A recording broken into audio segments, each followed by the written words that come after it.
Torrance.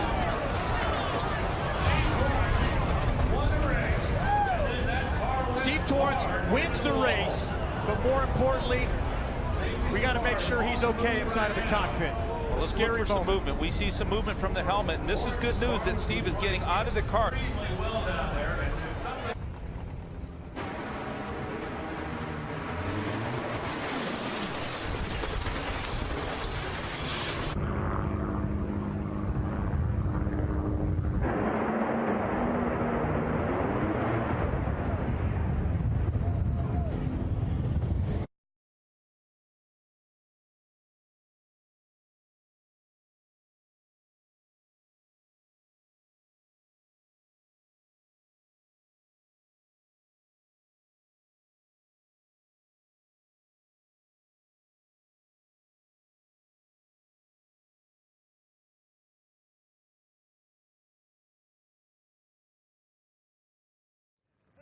Steve, we're extremely happy that you're okay, and you hopped out and you still wanted to know if you won the round. Was there any warning? No, there was no warning. I mean, I felt the thing actually drop the tire or whatever happened and just make a hard left, and then it's just hit the wall and scoot me to the other side. Bottom line, good Lord was looking after me, and hardest thing about the whole deal is my mom and dad coming down here. But, and all my guys, you know, we're family. We got another race car. We're going to get it out and see if we can make it up for the next round. And good Lord looked after us, kept us safe there. Hell, Texas boys, we just keep going. He was rising to the occasion. That may or may not be good, but no pressure. This race, in terms of performance, quite the toss-up. Both these cars well into the low 380s the previous round.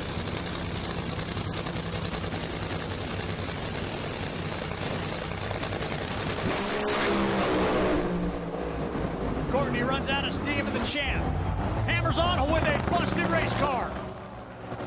Hold on tight. Robert's on the brakes right now. You can hear it.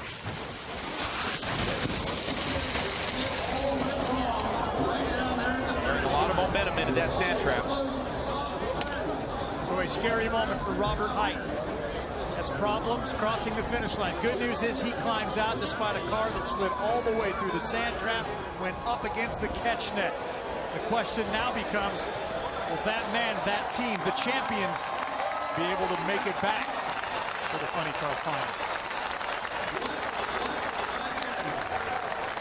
The crowd relieving themselves after seeing the video of Robert Height climbing out on the big screen. Not sure what happened. Jimmy Brock's tune-up there. Let's face it, these are 10,000 horsepower cars. Things can and do go wrong with them all the time. It looks like all the safety equipment did exactly as it was supposed to for Robert. During the course of the run, it appeared that Robert didn't have any issues. It was at the finish line where it didn't seem like there was any warning signs. No, none. But the motor lets go. You can see Courtney Forrest, she's out of the race. Left side of your screen, Robert Height right there, right at the finish line. But oddly enough, when it explodes, typically we'll see a backfire. It'll knock the supercharger off, and it'll release the burst panels that are just on the outside of the injector. But this is a very big explosion. No parachute. You know he was on the binders. You can hear the tires squealing. He was right at the limits, because at the point the car starts to bounce, that means he's heavy on the brakes. And Bruno, we talked about this earlier with Tommy Johnson. When the car starts to bounce, all of a sudden you're losing that contact surface with the racetrack. So let's look at Robert. Let's see if we can see anything odd before it explodes. That is a great point, though, Tony Pedregon. Both Tommy Johnson Jr. and Robert Height found the kitty litter today. You know, the thing is, usually when the motor explodes right here, it sets off the pressure system, the pan pressure, and it's supposed to throw out those chutes at this point. And it was so late before those chutes came out. He was almost past the 1320 before it looks like the chutes even came out, and only one of them deployed at that point. At that point, it actually never even had a chance to blossom, and it was him grabbing as much handbrake as he could, actually skidding the car into that sand trap where he went all the way up to the net. Great job of trying to turn the car to scrub some speed here before taking it into the kitty litter. There, that chute finally blossoms, and perhaps the best news ever was Courtney wasn't anywhere around that. Let's take a ride, look, listen, experience what Robert Height went through.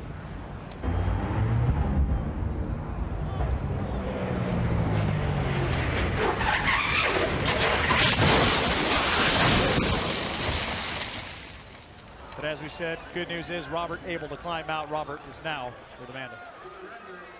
Robert, you were just talking to your team owner, John Force, and you said you have no clue why it pulled so far to the left when it blew up. What did you experience inside your funny car? Well, when it blew up, it was almost like it blew a front tire or something, because it made a hard left, and the body was kicked up on it. And so the right side of the body where the parachutes were, I couldn't reach them. So I went for them twice. That's why it was so late getting the chutes out. But man, I've never, all I was worried about was where's Courtney? Did not want to hit that advance car. But I didn't even know we won or anything else. I've never been in the sand. First time.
racetrack.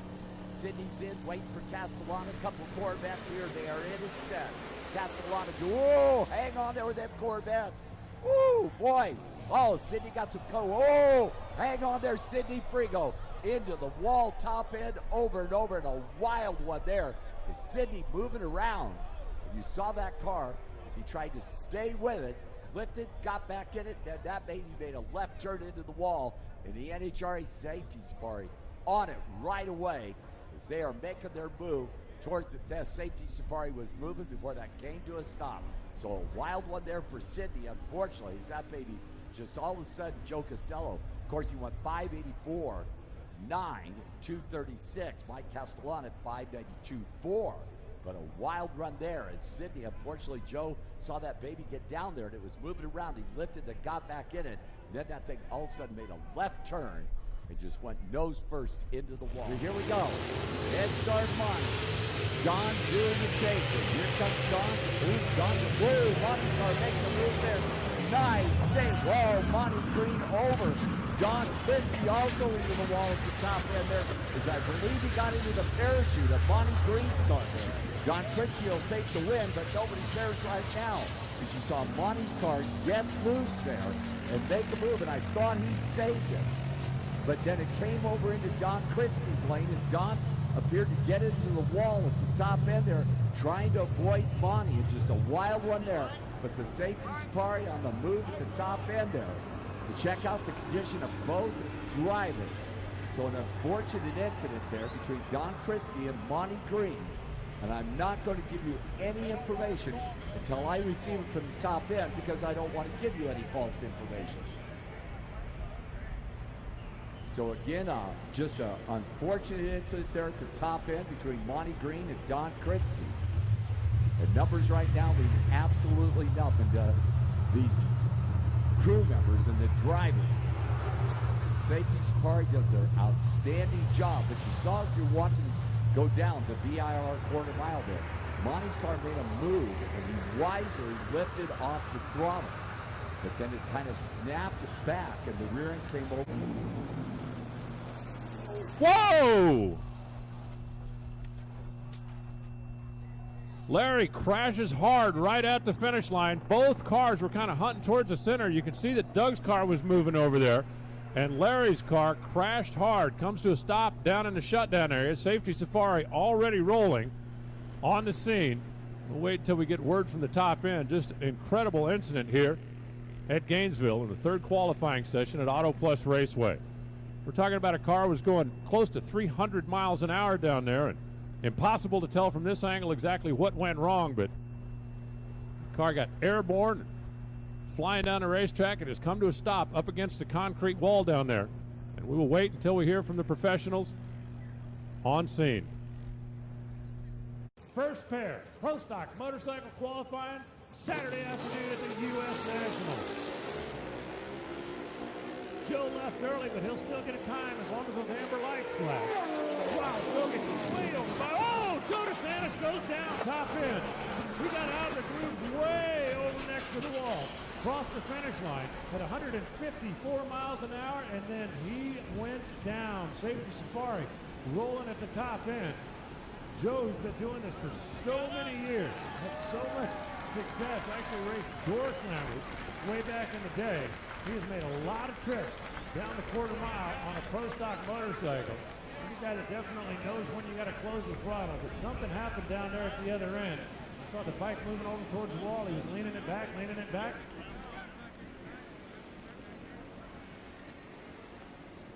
And then right at the finish line,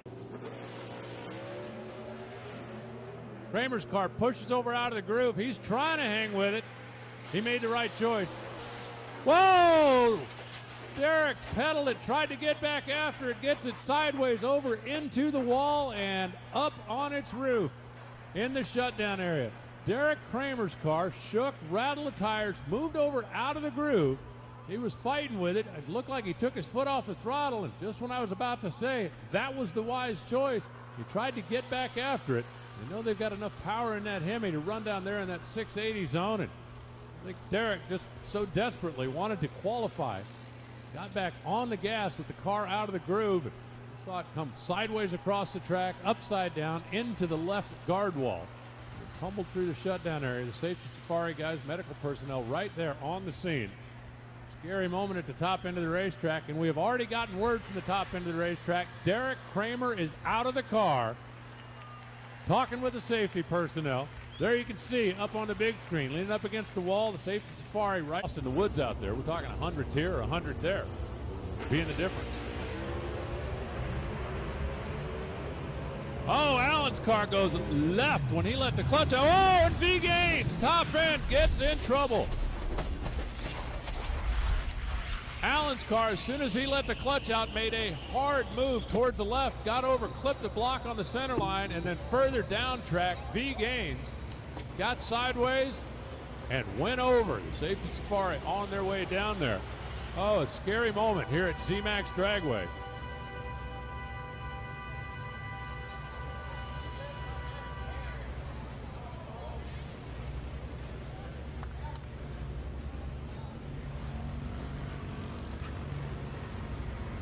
These Pro Stock cars I mentioned earlier, just absolutely